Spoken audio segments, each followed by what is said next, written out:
those goosebumps happy.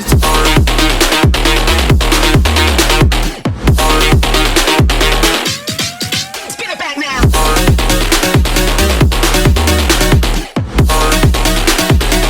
I got those goosebumps happy. The +2 Sucker Punch is going to do it, and the Boston Red Claws with a shocker here.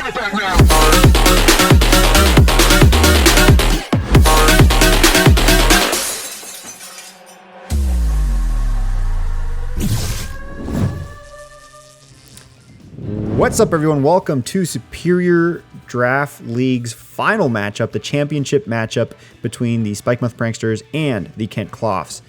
I'm Kershaka, and today I'm joined by Perk Hayes and Solo Sallow, which are our other commentators for today. What's up, guys? Welcome to finals. Hey, how's it going? I really wish I was playing finals, but I'm very excited to be here as well, commentating them. You know, I did a lot of that during the season, and I really like it, so thanks for having me. Yeah, I mean, it's been a long time coming. We're finally here in the championship match, and we got two very good teams here. We have a very scary Magirna that's been dominating all of the playoffs, and we also have a Kyogre Tornadus core with the Ursaluna that's been also dominating on the other side. So what do you guys expect to see here? Honestly, I have no idea. When we talked about these teams, we going into this, it's just like such big powerhouses, and as we know, the like iSalad's team has so much power behind it, but his opponent also has a maybe less powerful team at face value, but plays it so well and knows how to use it, and I think that's one of the funnest parts about watching them play. Definitely. Let's go ahead and see what they lead off with. As we see Apache Risu leading off with the Earthworm, and then on the other side we have a Thwacky with the Sneasler. What do you guys think about this lead off? It's like we're watching Little Cup or something, but no, it's like I definitely see the idea here. Paracharisu, one of those Pokemon that probably gets overlooked quite a bit, and it's just really a fantastic support. Thwacky, I'm not as familiar with. I would assume probably a similar role. Looks like it has Fake Out on that, I believe. So definitely looking to get some early momentum and kind of slow his opponent down here. Okay, so I had the chance to face the Kent Klawfs finally during semifinals, and this is definitely not what I was expecting them to start with. First of all, I'm pretty surprised to see the Pachirisu because it is a really good support mon. I find it a little weird seeing it next to Earthworm because I don't think Earthworm is like I wouldn't call it a sweeper or anything like that, but the immediate Terra, that's very interesting. I'm assuming that is a Ghost Terra to avoid a Fake Out. I could see this Earthworm becoming a problem quickly, and this Paracharisu basically enabling it to get some bulk. Because if he goes for the defense up here, it might be a problem. I mean, now that it's a Ghost type, so we see the knockoff. Whoa, that was a really good play there because that Terra made that super effective. Earthworm loses its Citrus Berry, but now we see the Shed Tail, which is a very interesting play because you went from utilizing your Terra to going into Shed Tail. And with the amount of HP, and correct me if I'm wrong, I do believe, does he get any sort of recovery upon switch outs? I don't think he does. He has to expect for a ground type move, correct? Right, I believe so. Like, the only way that he's going to get some recovery is he needs to get hit. Okay. I would say most likely he's got an Earthquaker somewhere on his team where maybe he can benefit from his self-recovery. Right. Just getting that Earth Eater off would be it's huge. Definitely an unorthodox lead from the Kent Klawfs, trying to do something different. And we've said this time and time again here as we've been commentating. If it's not broke, don't fix it. Right. And this is a very awkward lead. That Pachirisu was asleep because of that Dire Claw, and it's interesting because even the Spikemuth Pranksters haven't sent out Magirna or their regular leads either. So it's awkward however you look at it. So I think both teams kind of over-anticipated, or maybe just anticipated in general, that each other would come in with a different strategy. And now this is sort of no man's land. Yeah, I mean oh, sorry. Go ahead, Perk. I was just gonna say, seeing the Earthworm and the Paracharisu, and then the Earthworm tearing and then going out with the Shed Tail at maybe 10% health, it just felt like it was a really extra read potentially, or maybe trying to pull off something really crazy, but it obviously just didn't really work all that well. Yeah. I was going to say that the sleep on the Pachirisu was like really sneaky because it came from the Dire Claw, but Yep. it's also huge right here because that Pachirisu right now being asleep is just kind of dead weight.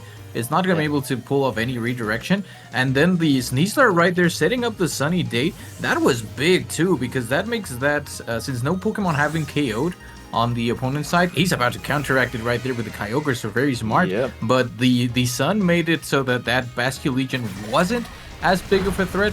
The Rock Slide not doing too much, but there's always the nice chance of a flinch. And knocking out the Substitute, that's pretty big too. All right. Yeah, that substitute knockout is great, but we do see a Wood Hammer coming from that Thwacky, and that Wow. does immense damage, and it knocks Holy out the drain. Basculegion. That's power right there. Don't underestimate the Thwacky. Now Yeah, that was seriously. phenomenal. You about to So get whacked. you don't have to worry at all about the rain now. I mean, you could always reset the sun if you wanted to disable this Kyogre a little bit. It is still scary, but you've seen the majority of the opponent's team. There is no Tornadus, so they don't dominate with the potential Tailwind in the back. But you do have this Pachirisu coming in that could potentially redirect if it wakes up. Right? I mean, Kyogre right now is just begging for that Pachirisu to wake up because if it does, they're kind of on the back foot right now, but if it wakes up, they might have a chance. Oh, and we see it does. And there's the follow me for that redirection, so let's see what happens here. I'm pretty sure that the Thwacky's still gonna whack that, and the Sunny Day coming back up is pretty important. Something that surprised me in that last turn is that the Thwacky was actually faster. It was faster than the Basculegion. I was not expecting that. That lets us know right away that the Basculegion is definitely not Swift Swim, as there we go. The Wood Hammer is enough to take out the Pachirisu. Doesn't resist it, and it's not really that bulky. If you had told me at the beginning of the season that in finals I would watch a Thwacky one-shot KO 2 Mons in finals, I would have told you were crazy, but we're watching it right now. We've seen stranger things, I think. And now we do have an Earthworm here, but again, you've disabled the rain, so Kyogre's water attacks aren't going to be doing that much damage. This Earthworm is very low on HP, and the Spikemuth Pranksters have not swapped any of their Pokemons. We don't know what the back end of this team has right now, or at least the opponent doesn't know what the back end is. So again, very good management here from the Spikemuth Pranksters, and completely just dominating their opponent. Yeah, playing out of their mind like they have all season, honestly. Like they just have played so well. Wow. Another one-hit KO. What is going on? This Thwacky's just obliterating each Mon left and right. It probably has like choice band or something. Is this something in disguise? Like, what is this? No, but it's not even banned because it did use knockoff. But I don't get it. Like, Earthworm is going to get that KO, so that's at least 2 KOs. But that Earthworm is on its last legs, even though it doesn't actually have legs. And the Thwacky just went insane. I would not expect the Thwacky to do that much damage, and especially not like one-hit KO a Kyogre. Yeah, I mean, wow, what a benefit. I mean, a Thwacky coming in. Go ahead, sorry. I do want to point out that the Earthworm has like feet. It has hands and feet. Those blue little things. They're more like hands than legs. It's got little pitter patters. Piddle-pidders. Anyways, we do see the Jumpluff go ahead and secure that KO on that Earthworm with that Giga Drain, and the Spikemuth Pranksters take round 1. So that was a very interesting round 1 for sure. Interesting, very dominant. I like when teams come out and they try something unique, and I think for finals you can't always just go with bread and butter. You've got to come out and try and get a big win. And I definitely respect the effort by the Kent Klawfs to try and come out and do something cool, but it just didn't work out for them.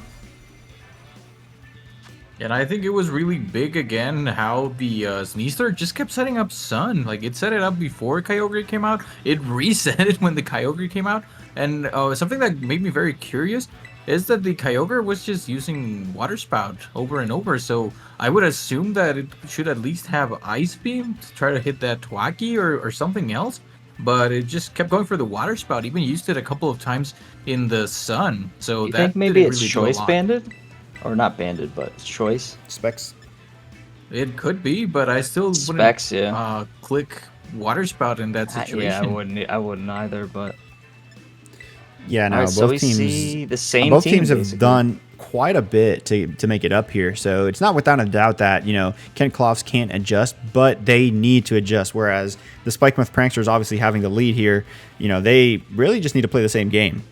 So it's up to the Kent Klawfs to kind of adjust and counter their opponent.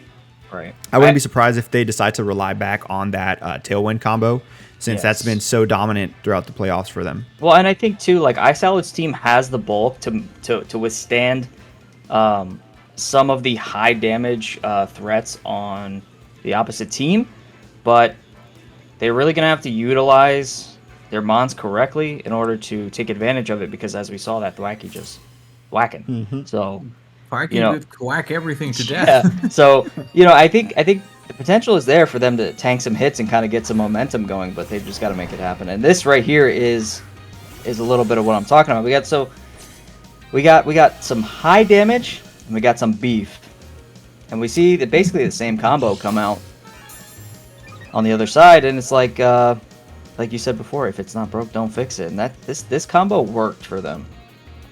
And they just went ahead for the same leads. We saw a completely different thing now from the Kent Klawfs, but the Thwacky's back. The Thwacky wants some more blood, dude. It already got 3 KOs in that first game. Yeah, and you see him looking. It's not done. You see him looking there, and he's like, hey, do I fake out or I just go for it? Do I just go for the hammer? Do I just drop the hammer turn 1? Drop the hammer, It's bro. interesting here, right? Because, Ursaluna most likely wants to protect to trigger that Flame Orb if it has it.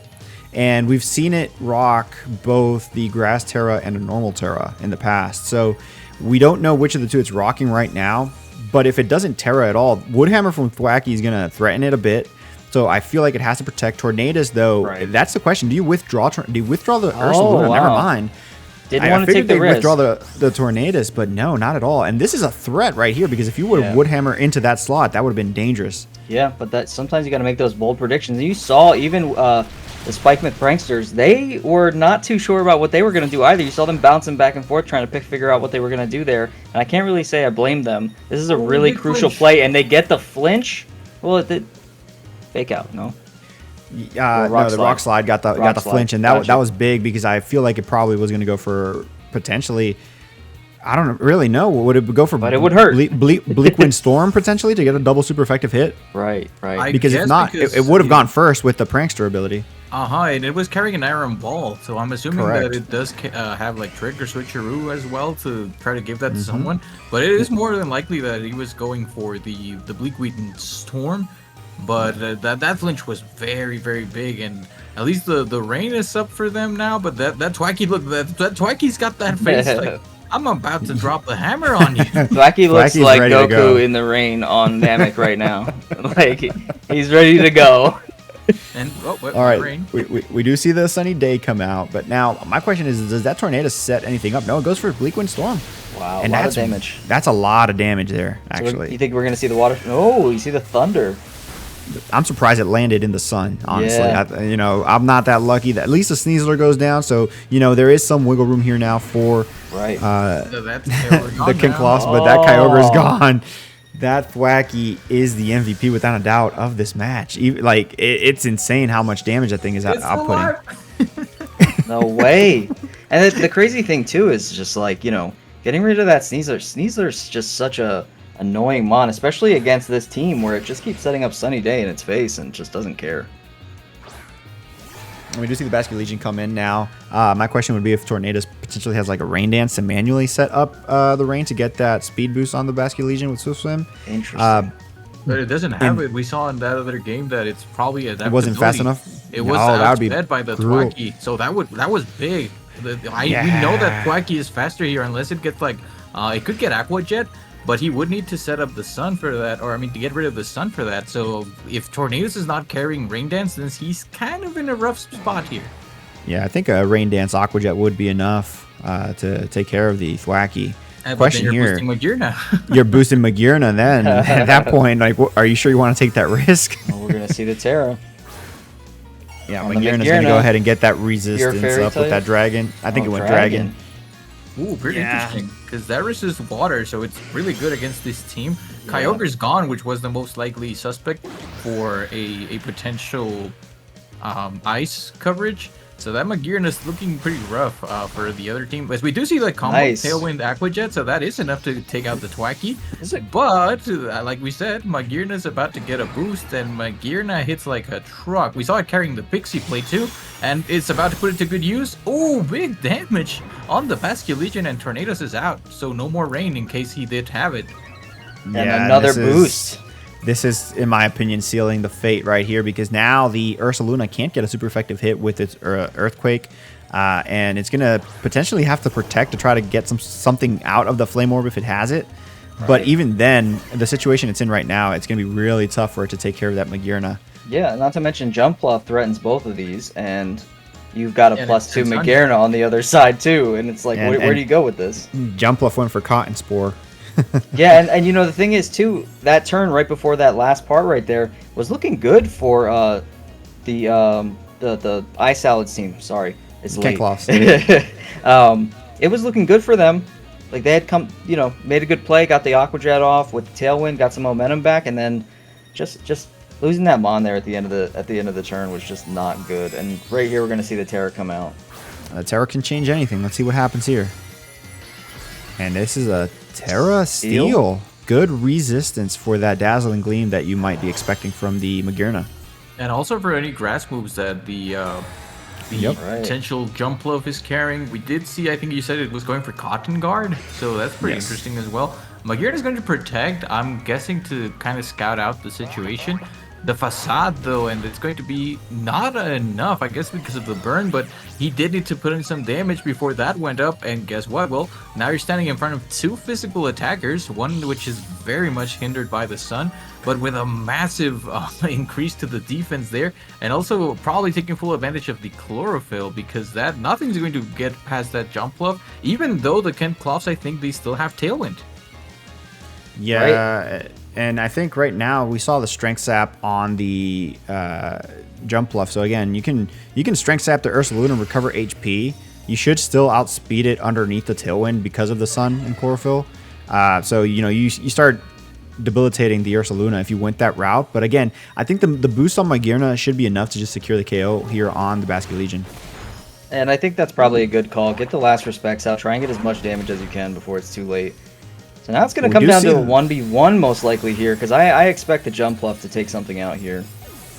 Well, what's impressive is that Magirna went down here. So again, the fact that that Magirna went down is great for the Kent Klawfs, and I think this is going to be very difficult for the Spikemuth Pranksters to turn this all around right now. Right. I mean, luckily for them, they've got 2 heals coming in per turn, or actually 3 if they're using a healing move as well. I was about to say grassy terrain too, but it's gone. It's gone now, yeah, exactly. It's gone. So much healing, but now it's like, okay, do you try and beef up a little bit more and then go for some more healing? I don't know how many hits this thing can take from both of them at the same time while trying to also maintain its health and get its defense up even more, because I don't know that where it's at right now is going to be enough to survive both of these Mons attacking it. I think the play you have right here is, you focus on the Basculegion, take it out. You should be able to survive a few hits from the Ursaluna, but then you're going to be faster than it, so you can just Strength Sap and whittle it down and have the burn do its thing on it. I think the target would be the Basculegion right now. Without Tailwind, you should outspeed it. It would have to go for Aquajet to outspeed you, I think, just depending on speed tiers. Right. If it went for Aquajet, it's not knocking you out. You resist it. You have the Cotton Guard. I think you Giga Drain Basculegion right now to try to secure the knockout there, and you should survive the hit from... Because I'm not sure where Ursaluna's damage is going to be on this, because remember, we saw the damage from... We saw the damage from Ursaluna come out before the Cotton Guard went off, and Ursaluna didn't have Guts activated yet. Yeah. So right now it's not doing nearly enough. So you could do a few things here, like stall a turn of Protect, get a little bit more HP, then go take care of the Basculegion, or you can just straight up Strength Sap the Ursaluna, Protect, get some recovery, then take care of the Basculegion, however they want to do it, as we see the Strength Sap come in here to get some recovery. That was very smart, because on the other turn, when he protected, both Jumpluff and the Basculegion protected. So that was very smart, because he made sure that he didn't just go for the damage on the Basculegion at first, and then seeing that it was protecting, the turn after, he went for the second cotton guard, so that put it at a really, really high defense. And like you said, the Ursaluna right now is on a timer. The Vascular Legion is not going to be doing all that much, and now he can just this was a very, very smart set on the jump bluff because it's just making sure that it survives everything. And I think he might be able to do it if he plays it smart, because the Kent Klawfs really the only option they have here is just to try to keep attacking it, but it's already at max defense. It's got a way to recover. It's pretty crazy how this jump bluff is just by himself tanking these hits and with the potential to still win this. Yeah, I mean, the thing you gotta always watch out for, though, in these scenarios is, like, if somebody crits, it changes everything. Ooh, you're absolutely right, though. You know, that's very true. If it happens, if this Vascular Legion crits off a last resort, it's probably over. But looks like Vascular Legion is over first. I spoke too soon. And this Ursaluna probably is rocking like that Facade, Earthquake, Protect, and insert that fourth move there. And if we haven't seen the fourth move yet, it probably doesn't do much to the jump bluff, whereas Facade does more. Right. So at this point, you're just strength sapping this thing down until it doesn't really even hurt you, and then you could just try to do some damage onto it. You don't even have to worry about that. The fact that it's Terra Steel and it's burnt, you know, I think at this point, you know, you have enough PP to kind of drain down this Ursaluna. Right, because you're alternating your protects, and we're gonna see basically just a stall essentially, but like a really well played stall, honestly. Like, I know that, like, you know, some stall's not the most exciting thing in the world, but honestly, I think that when it comes to like a tight matchup and it comes down to a stall fight, every single turn can count during those, because you don't realize, like, some of them really come down to the wire and they can get real exciting. And this one, like I said, all it takes is a crit. Well, the thing with the stall matchups, right, is like, it's one thing if you like play Sword and Shield and you start off with a Toxapex as your lead and you're going to stall from the beginning of the match. Right. Whereas here, it's the last case scenario. Right. This is the situation we're in. This is the win con. That's completely different, and I love that was a back pocket build from the Spikemuth Pranksters on this jump bluff, because we didn't see the jump bluff lead. It could have benefited from the sun with the Sneasler, but we never saw it come out until it was absolutely necessary. And I think that's what kind of differentiated the fact that, you know, this is the last resort jump bluff. Right. And I'm going to secure the win with basically just two grass type Pokemon. Like, Magearna didn't really do much in this matchup. It was the Thwackey and the jump bluff that completely annihilated the team. Yeah, and I mean, you know, you want to talk about like a sleeper hitter right there. That Thwackey, I'm so impressed. I mean, like, Rillaboom move over. That thing sucks. Thwackey all day, you know. I am amazed that he actually did all that too without the Grassy Glide, because when I used to think about like that family of Pokemon, the first thing that came to mind was Grassy Glide, because I loved using that thing. It was so spammable, but he just was like, nah, I don't need it. I'm just gonna wood hammer everything. And we see the jump bluff here. This went like it turned from VGC to OU with just the 1v1 and with the recovery and the stalling. But it's pretty fun to see, because it came to this just because of how well they both played. They positioned themselves as best as they could, and now it's just a matter of it's so tense, because like you said, just waiting for a crit that might end it. It's crazy to see. Yeah, it's insane. And if you saw just a moment ago, we had Britt show up at the top left of the screen. I want to give a quick shout out to her. Thank you for showing up in the Superior VGC finals. You might have it blocked off with the logo potentially. Oh, dang. But no, yeah, we're just basically at this point waiting. I think it's a send off here. It's a secure victory for the Spikemuth Pranksters, unless if we get a crit, and if it does, I think we're gonna like erupt here in celebration. But I think it was a very well played season for the Spikemuth Pranksters. I mean, we can give a lot of props to the Kent Klawfs making it this far. Absolutely. But ever since day one, we talked about their team. We said, hey, this team right here is #1 on our power rankings. This team's gonna make it to the end, and it did. It made it all the way down to playoffs, all the way down to championship. Right. But the Spikemuth Pranksters, one of our comments was like, you know, this team, it has some good things going for it. We don't really see the whole picture, but you know, the Spikemuth Pranksters, they stuck with it. They made some adjustments, some transactions, and they basically Frankensteined the team together to fit a niche within this draft and this season that ultimately at this point is going to secure them the championship. Yeah, no pretty. Yeah, I think that's it. The burn is going to end it. that's going to be it officially. So Yeah, I think this is it. Yep, it's right there. The Spikemuth Pranksters are officially the Superior Draft League Season 2 champions, knocking down the Kent Klawfs. And congratulations to this team, because I don't think any of us pegged it as the team to beat, but they went on a roll. I faced them, I think, week 4, and I managed to kind of cheese them with Tropius, but the team that they were using, the way they used Magirna, the way they used Reggie Drago, and then to come here into playoffs after like a really, really solid second half of the season, and just having a performance like that with Thwackey of all Pokemon. So congrats to Ching and the Spikemuth Pranksters, because that was a crazy championship match. Yeah, it was fantastic. I mean, both coaches, shout out to both of them. Fantastic season for both of them. And I mean, like you said, second half of the season for the Pranksters, I've been a part of a lot of leagues. I've played in a few. You'd be hard pressed to find a more dominant run than they had these last few weeks. I mean, they really just played out of their mind. And I just think it's incredibly impressive. I think iSalad played incredibly well, especially throughout the playoffs and stuff like that. Like, watching them play as well was exciting. They play phenomenally. The team is awesome. I really like the team. I like that they go for the out there plays. Hey, they don't always work, but obviously they worked well enough to get them into the finals. So hats off to both of them, and congratulations to the Pranksters on winning finals. Yeah, it was a phenomenal season from them and everyone in the draft league. I think this is going to culminate season 2, but that's it's not to say it's the end, right? We have a lot of other projects that we were looking forward to, potentially season 3. There's some DLC coming out too, so I know there's a whole lot of new Pokemon coming. Yeah, that's what I heard. Something. Wait, you play Pokemon? Yeah. Yeah. Do you? Oh, wow. No, I don't like that game. The trees are terrible. But, there's a lot of projects coming up, and I'm sure a lot of these players will be more than interested to come back and join. But again, first place here is winning a trophy from the league. They're getting their $50 prize, and then second place is getting a $25 prize. So it's not like they're going empty-handed.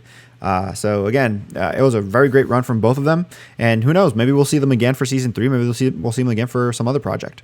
Yeah, and if you want to play against them, why don't you go ahead and join our Discord and keep up to date with the events that we're putting out. We tend to try a lot of different things, and if season 3 comes at some point, you can always sign up for that. You can play against some of these great coaches that we have in the league. I'm sure they would love to have you guys, and see if you can become the next Superior VGC champion. Yeah. You have anything else for everybody watching, Salo? Well, I know that it's not easy to get a championship one of these. I couldn't do it twice in a row, but gave it my all. And of course, we always try to make all the fun events for you guys, so you're always welcome to join our Discords, be on the lookout on the Twitter as well, and all of that. I'm pretty sure whatever comes out of these two guys and myself is going to be top notch. This league was a lot of fun. This league was look at the production and everything that we've had going on. So of course, I would be more than happy to be back whenever we can and in any other projects. So it's been a pleasure all throughout the season, and on to whatever is next, which I'm very, very excited for. Awesome. Well, with that being said, thank you all so much for watching Friday Night Draft League. Thank you all so much for watching the entirety of Season 2 of Superior Draft League. And we'll catch you guys next time with potentially Season 3. Until then, take it easy. Good night.